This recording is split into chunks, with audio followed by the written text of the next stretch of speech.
रात के करीब 10 बज रहे थे। विनीत, जो एक बड़े शहर में नौकरी करता था, काम के बाद अपने घर लौटने के लिए बस स्टैंड पर खड़ा था। ये उसका रोज का रूटीन था, लेकिन आज कुछ अलग था। बस स्टैंड पर बहुत कम लोग थे और अजीब सी खामोशी छाई हुई थी। विनीत ने देखा कि एक पुरानी धूल भरी बस नंबर 36 धीरे धीरे स्टैंड पर आकर रुकी। ये बस उसे पहले कभी नजर नहीं आई थी, लेकिन उसने ज्यादा ध्यान नहीं दिया और बस में चढ़ गया। बस के अंदर की हालत खस्ता थी। सीटें फटी हुई थीं, खिड़कियों पर धूल की मोटी परत थी और अंदर अजीब सी गंध फैली हुई थी। विनीत ने खुद को ये समझाते हुए बस की एक कोने वाली सीट पर बैठ गया कि यह सिर्फ थकान का असर है। बस में चंद लोग ही थे, लेकिन उनके चेहरे पर अजीब सा सूनापन और ठंडापन था। वे सब एकटक आगे की ओर देख रहे थे, जैसे किसी गहरे विचार में खोए हों। बस चल पड़ी और विनीत ने खिड़की से बाहर देखा। शहर की चमकदार रोशनी धीरे धीरे धुंधली होती जा रही थी और उसकी जगह घना अंधेरा ले रहा था। विनीत को थोड़ा अजीब लगा, क्योंकि उसे यह रास्ता पहचाना हुआ नहीं लग रहा था। उसने सोचा कि शायद वह गलत बस में चढ़ गया होगा, लेकिन फिर उसने खुद को आश्वस्त किया कि यह बस उसे सही जगह ही ले जाएगी। कुछ देर बाद बस एक सुनसान इलाके से गुजरने लगी। चारों तरफ घना जंगल था और रास्ते पर कोई और वाहन नहीं दिख रहा था। बस के अंदर का माहौल और भी भयानक होता जा रहा था।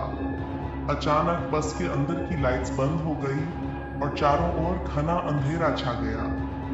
विनीत का दिल जोर से धड़कने लगा। उसने खिड़की से बाहर झांकने की कोशिश की, लेकिन बाहर कुछ भी नजर नहीं आ रहा था। तभी बस के अंदर अचानक से एक ठंडी हवा का झोंका आया। विनीत ने देखा कि बस के बाकी यात्री धीरे धीरे उठ रहे थे और उसकी ओर देखने लगे थे। उनके चेहरों पर एक अजीब सा सन्नाटा और क्रूरता थी। उनकी आंखें चमकने लगी, जैसे किसी जानवर की हो। विनीत को समझ में नहीं आया कि वह क्या करे। उसने घबराकर अपनी सीट से उठने की कोशिश की, लेकिन उसके पैरों में जैसे जान ही नहीं थी। तभी बस के बीचों बीच खड़े एक बूढ़े आदमी ने अचानक से जोर से हंसना शुरू कर दिया। उसकी हंसी में एक अजीब सी खौफनाकता थी, जो विनीत की रीढ़ की हड्डी तक को ठंडा कर गई। वह आदमी धीरे धीरे विनीत की ओर बढ़ने लगा।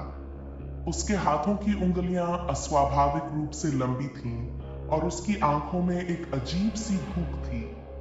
विनीत ने अपने आप को बचाने के लिए इधर उधर देखा, लेकिन उसे कोई रास्ता नहीं दिखा। बस के बाकी यात्री भी अब अपनी जगह से उठकर धीरे धीरे विनीत की ओर बढ़ने लगे। विनीत की सांसें तेज हो गई। उसे महसूस हो रहा था कि वह बस में फंस गया है और अब उसकी जान खतरे में है। उसने बस के ड्राइवर की ओर देखा, जो बस चला रहा था, लेकिन जब उसकी नजर ड्राइवर के चेहरे पर पड़ी तो वह दंग रह गया। ड्राइवर का चेहरा एक खोपड़ी जैसा था, बिना आंखों के गड्ढों से खालीपन झांक रहा था। विनीत ने खुद को संभालने की कोशिश की और दरवाजे की ओर दौड़ा, लेकिन दरवाजा बंद था। उसने खिड़की तोड़ने की कोशिश की, लेकिन उसकी सारी कोशिशें नाकाम रही। तभी बस की लाइट्स फिर से जल उठी, लेकिन इस बार लाइट्स का रंग लाल था। पूरी बस लाल रोशनी में डूब गई और विनीत को महसूस हुआ कि वह अब किसी दूसरी ही दुनिया में है। डर के मारे उसके पसीने छूटने लगे। वह समझ नहीं पा रहा था कि क्या करे। तभी एक जोरदार आवाज के साथ बस एक झटके से रुक गई। विनीत का सिर बस की सीट से टकराया और वह बेहोश हो गया। जब उसकी आंख खुली तो उसने खुद को एक अजीब सी जगह पर पाया। वह एक सुनसान सड़क के किनारे पड़ा था। चारों ओर सिर्फ घना अंधेरा था। वह किसी तरह उठकर खड़ा हुआ और देखा कि बस गायब हो चुकी थी। उसके चारों ओर सन्नाटा था। बस दूर कहीं से कुत्तों के भौंकने की आवाज आ रही थी। विनीत ने अपने फोन को निकाला लेकिन उसमें कोई नेटवर्क नहीं था। वह उस रास्ते पर धीरे धीरे चलने लगा, लेकिन उसे कोई भी घर या गाड़ी नजर नहीं आई। वह पूरी तरह से अकेला था। आखिरकार विनीत किसी तरह अपने गांव पहुंचा, लेकिन वह पूरी तरह से बदहवास था।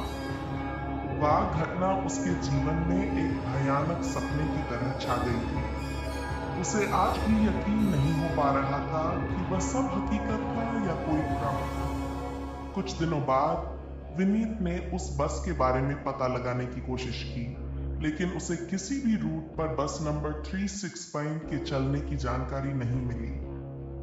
जब उसने बस स्टैंड पर जाकर वहां के कर्मचारियों से पूछा, तो उन्होंने कहा कि उस नंबर की कोई बस कभी थी ही नहीं। विनीत को समझ में नहीं आ रहा था कि उसने किस बस में सफर किया था, लेकिन एक बात वह जानता था, उस दिन की यादें उसे कभी चैन से जीने नहीं देंगी। उसने आखिरकार यह तय किया कि अब वह कभी रात में बस में सफर नहीं करेगा, क्योंकि उसे पता चल गया था कि उस रात उसने एक ऐसी बस में सफर किया था जो इस दुनिया की नहीं थी।